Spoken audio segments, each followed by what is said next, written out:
થરાદના રાજા કોણ? મોરાર સાહેબના બાપા વાઘેલા રાજા. વાઘેલા દરબારને ત્યાં ઉતર્યા. વાઘેલા દરબારની ગાદીનું રાજ તપે થરાદમાં, અને પોતે રવિ સાહેબ મહેલની આગળથી નીકળ્યા. રવિ સાહેબ પોતે મહેલની આગળથી નીકળ્યા. બેને પોતે એમની ગાદી ઉપર રાજ તપે છે. અને ગાદીનો ઇતિહાસ તો આખો અલગ છે. મોરાર સાહેબની વાત છે. રજ મોરાર જે થઈ ગયા. પોતે નીકળે એટલે બેને પગે લાગ્યા, હાથ પગ જોડીને અંદર લઈ ગયા. 7-8 વર્ષનો જવાન દીકરો આ નાનું બાળપણમાં રમતા હતા. મોરાર સાહેબ, રવિ સાહેબની નજર પડી. પોતે એમનું માન સન્માન કર્યું, એમની ભોજન દીક્ષા કરી. માંગો બાપુ, આજનો દી અહીં રહી જાવ, બીજું તો કાંઈ નહીં, અમે તમારી શું સેવા કરીએ કે તમે સંત છો, અમે તમને શું દેવાના, કાંઈ દઈ ન હકીએ, પણ કે તું દે કે ન દે તોય મારે તમારાથી કાંઈક તો લેવું જ છે. તમે જુઓ, અત્યારે તો ઠીક છે, અત્યારે માવતરને કાંઈ નથી પડી, છોકરો ના ભણે તોય કાંઈ નહીં, અને ભણે તોય શું, વધારે વધારે એને નોકરી મળશે. પણ આ જો એક જનેતાની વાત હું કરું તમને, કે કોણ ક્યાં સુધીની માં ક્યાં સુધીની નજર રાખીએ કે તમારી ઉપર, એ વાત કરવી છે મારે. હું એક જનેતા પોતાના દીકરા ખાતર શું કહી શકે, કેવા માણસને ઓળખી શકે, કોણ આવ્યું છે આંગણે, કેવા માણસને ઓળખી શકે. અને કોઈ એની જોડે વચન માંગે ને તો અખિલ બ્રહ્માંડના ધણી નહીં નમાવે, એવી જનેતા, જોરાવર જનેતા. કારણ કે માં એટલે માં છે, માની તોલે તો આ જગતમાં કોઈ ના આવે. અને પોતે પછી કે જો હું તમારી જોડે કાંઈ માંગતો નથી, પણ કે તમે તમારો જે આ જે 7-8 વર્ષનો રાજકુમાર રમે છે ને એને મને આપી દો. કે બાપુ તમારો જ છે ને, લઈ તમારો જ છે. આમે કે એમ નહીં, ઈ મને આપી જ દો, હવે એ મારી જોડે જ લઈ જવાનો છે, એ મારી જોડે જ લઈ જવાનો છે. 1-2 મિનિટ જ ખાલી શાંતિ રાખો, આ વાત પૂરી થાય ને પછી જ આપણે તમારે આ નાસ્તો પાણી કરીને પછી જ વાણી કરશું. પણ 2 જ મિનિટ ખાલી, પછી એક જ શબ્દ તમારે ખાલી સમજવાનો છે. આમાં મને કાંઈ સમજણ નથી પડતી, તમે સમજી લો. એ પછી માએ શું કીધું આપણો ખાલી, કે બાપુ એ દીકરો તો તમને દઈ દીધો, તમારો જ છે, જાવ લઈ જાવ, પણ મોરારની માથે બીજી માં ન થવી જોઈએ. સાહેબ, જે ગુરુ ચરણમાં જઈ, જે પરમાત્માના ચરણે જઈને કોઈ 84 ના ફેરા નથી મટાડી શકતી, એક સદગુરુએ ખાલી કીધું કે દીકરો મને આપી દે, એમાં રવિ સાહેબ ને 84 મટાડી દીધી. એવી જનેતા હોય ત્યાં ભરતરી પેદા થાય ને, ત્યાં ગોપીચંદ પેદા થાય, ત્યાં રવિ સાહેબ પેદા થાય. અત્યારની વિમલના મસાલા ગુટકાઓ ગોળતી ગોળતી ખેતરમાં 4 લેવા જાય ને, એના ઘેર શિવાજી નો જન્મે, અને એના ઘેર રવિ સાહેબ નો થાય. હા, હવે નાસ્તો પાણી કરી લો તમે તમારે.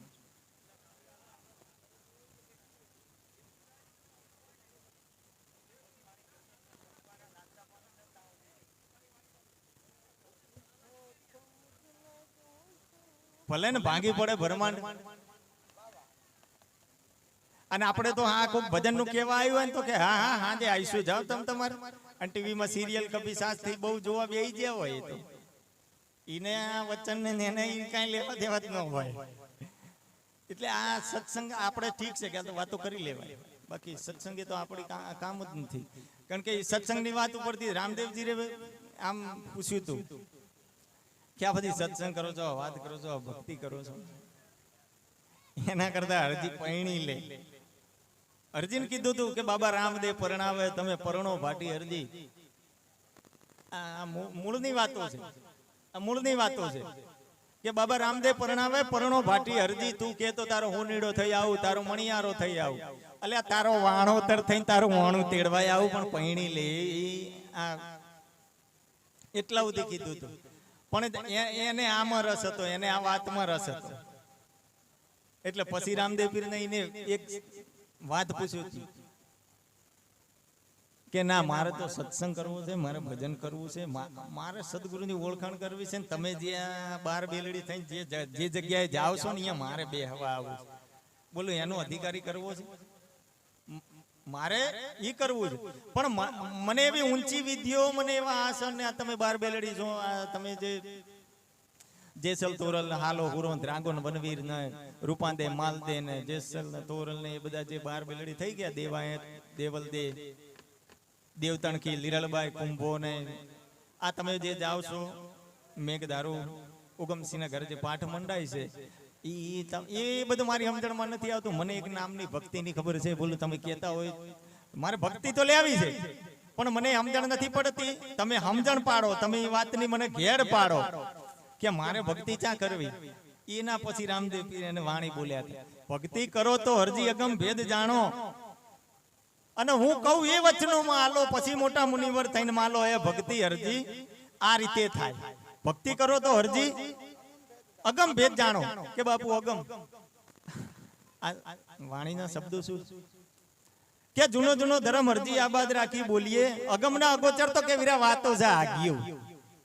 આપણને કહે છે અગમ ના અગોચર તો વીરા વાતો આગિયું છે કે ખાલી તમે તારા ભજન ગઈ જાણો. અગમ કે જેની તમને મને ગમ નથી, મારી છેડે શું પડ્યું છે એ મને ખબર નથી, એને અગમ કહેવાય. અને ગમ મને ખબર છે કે આ પેટી છે, આ તબલું છે, આ તમે બધા બેઠો, એ મને જે ઓળખાણ પડે છે, મને જે વસ્તુની ખબર પડે એને ગમ કહેવાય. કે જૂનો જૂનો ધર્મ હરજી આબાદ રાખી બોલીએ. જૂના ધર્મની વાત છોડી દો, આ ધર્મને તો આબાદ રાખીને, આબાદ એટલે કે આની બાદબાકી કરી દો. કારણ કે આ વાતો ઘણી ઊંડી છે. કેમ કે શંકરે જોઈના બૈરાન ના આલી હોય તો આ જેવા તેવાન દેવાય? આ કોકન જ ગળે ઉતરશે. શંકરે એના બૈરાન ના આલી હોય. એક વાણીમાં કહે છે, સતી તમે તો અંગ અજ્ઞાનનું, તમારી માળા મારા ગુરુજીને ના ચડે. કોણ કહે છે? શંકર પોતે કહે છે. તમે અંગ જ્ઞાનનું, સતી તમે અંગ જ્ઞાનનું. ભલે તમે સતી કેવા, કોતો કે તમને કુબેર ભંડારી થાપું, કોતો આ ત્રિલોકનું રાજ આપું. સંતો એક દી ઉમૈયાજીના ઘરે નારદજી પધાર્યા. એ વાણીમાં ઉલ્લેખ છે. મારા ઘરની વાત તો છે નહીં, અને આપણે કોઈના ઘરની વાત નથી કરવાની, સંતોના જ ઘરની વાત કરવાની છે. કોતો કે ત્રિલોકનું રાજ આપું, કોતો તમને કુબેર ભંડારી થાપું. પણ મૂકી દો ને આ વડા ધર્મના વાત, આ વડા ધર્મની જે વાત તમે મને પૂછવા આયા છો. કારણ કે નારદજી ચડાઈને ગયા હતા કે આ 12 મહિના તમારો ઘરવાળો અહીંયા બહાર પડ્યો રહે છે, શું કરે છે? આંખો બંધ કરીને એની મસ્તીમાં પડ્યો રહે છે. મુझे मेरी मस्ती कहां लेके आई? મોહબ્બત છોડી દે કે મનવા, તારું મારું કઈ નથી. આ તારું મારું શું કરે છે? મોહબ્બત મેલી દે એમ કીધું. આ નારદજી ચડાઈ દીધા પાર્વતીને. ક્યાં 12 મહિના ભોળ્યો આ તમારો ઘરવાળો બહાર પડ્યો છે, તે ગાંજાના ભાંગના નશામાં હે થતું રહ્યું, પીવે બધું પીવે. પણ એ ભજન કોનું કરે છે, એ ભક્તિ કોની કરે? એવું તમને કોઈ દી કાંઈ કીધું? એને તમને એવું કોઈ દી કાંઈ કીધું કે ના મન તો આ ભક્તિની કે સત્સંગની એવી તો કોઈ વાત કરતા જ નથી. એ બહાર જઈને શું કરે છે ઈ મને નથી ખબર. તો ભક્તિની તો વાત તમે કરી કે આ ભક્તિ શું કહેવાય, કોની ભક્તિ કરે છે, કોના નામ લે છે, શું કરે છે, એ તો મને નથી ખબર. એટલે આ પાર્વતીજી પૂછે છે નારદને કે આ તમને કઈ રીતે ખબર કે તને સાચી ભક્તિ તો એની જોડે જ છે? કારણ કે તમે જો આ મેરુ પર્વત લઈને મંદરાચળ પર્વત લઈને જયારે વલોયો ત્યારે એમાંથી બધા રત્નો નીકળે, એરાવત હાથી ને અમૃત નીકળ્યું, બધું હાવ હોને જે વસ્તુ ગમી ને લઈ લીધી. પણ પેલું ઝેર નીકળ્યું ને એ કોઈએ ના લીધું. એટલે શંકર આયા કે ભોળાનાથ આટલી કૃપા કરો. કારણ કે ઝેર જીરવે ઈ મહામંત્ર જીરવે. માર્કંડ ઋષિ કહે છે એ ઝેર જીરવી લીધું પોતે મહાદેવે ગળામાં. મહાદેવે ઝેર જીરવી લીધું ને તાણ માર્કંડ ઋષિની ઓંખ ઉઘડી ગઈ. આહા, કોક અધિકારી પેદા થયો. હવે આ તમે હું થોથા મારીએ છીએ ને એ ભક્તિ નથી. તમે હું ગુરુના ચરણમાં જઈને કાંક જાણી આયા છીએ ને એ ભક્તિ નથી. તમે હું વાણીઓ કરીએ છીએ ને એ ભક્તિ નથી. એ સંતો કરી ગયા છે ને આપણે ગઈએ છીએ, આપણે વાત કરીએ છીએ. ભક્તિ આ નથી. ભક્તિ દિલાવર દેશની લાયા શ્રીબાઈ કુંભાર, પેલા યુગની વાત.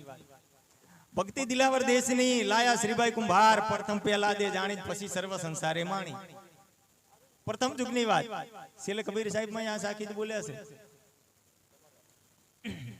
એટલે માર્કંડ ઋષિની આંખ ઉગડી કે હવે કોક આનો માલમી પેદા થયો. અને તાણે વાણી બોલ્યા હતા માર્કંડ મુનિ, ગુરુ મારા મહામંત્રનો મહિમા મોટો, વખાણું બ્રહ્મના વેદમાં. શું કીધું? વખાણું બ્રહ્મના વેદમાં. કે એ વખતે તો હરિયે નતા 4 વેદમાં. ચાર વેદમાં હરિ ના હોય તો એમાં બ્રહ્મા વિષ્ણુ મહેશ તો આવે જ નહીં. એ બાદ બાકી કરવાનું કહે છે કે હરિ નહોતા ચાર વેદમાં તો ઈ ક્યાંથી આવે? એ વાત પાર્વતીજીને જાણવા નથી મળી તો તમે હું શું સત્સંગ કરી લેવા.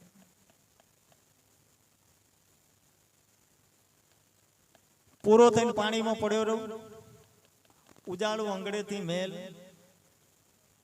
તો આ ભક્તિ કઈ જેવા તેવાના પ્રમાણમાં તો કે આવે એમ જ નથી. તો કે આના માટે શું કરવું? મૂળ આ રામદેવજીને પૂછે છે હરજી ભાટી. આપણે મૂળ વાત ઉપર આવી ગયા કે ભક્તિ કરો તો હરજી અગમ ભેદ જાણો. હું કહું એ વસ્તુમાં તમે હાલો. પ્રથમ તો તમે કે આ મનની જે વાસના છે એને મટાડો. આ લિંગ અને ભીંગનો તમે ભેદ જાણો. આ વસ્તુ શું છે? જતી સતીનો મરમ જાણો. જતી કોને કહેવાય, સતી કોને કહેવાય, શું કરવું શું ના કરવું, એ બધી વાત રામદેવજી વાણીમાં કહી ગયા છે. એ ભક્તિની વાત એ જાણે જ એના જન્મ મરણના ફેરા ટળે.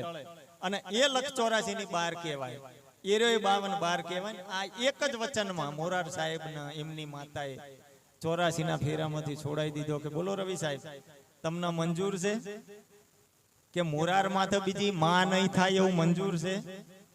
એટલી હદે લઈ જઈ શકશો? આ તો રવિ સાહેબ હતા. પછી તો ચટકો લાગી ગયો તો 12 વર્ષ થઈ ગયા હતા. પોતાને તપેશ્રીથી 12 વર્ષ થઈ ગયા હતા. અને ભીમ સાહેબ નો ફડકો હતો, એની ઉપર હાથ મૂક્યો તો, પંજો મૂક્યો હતો. એટલે પછી કે હા જાઓ. આ રજ મોરારના જીવન મરણના ફેરા ટળી ગયા.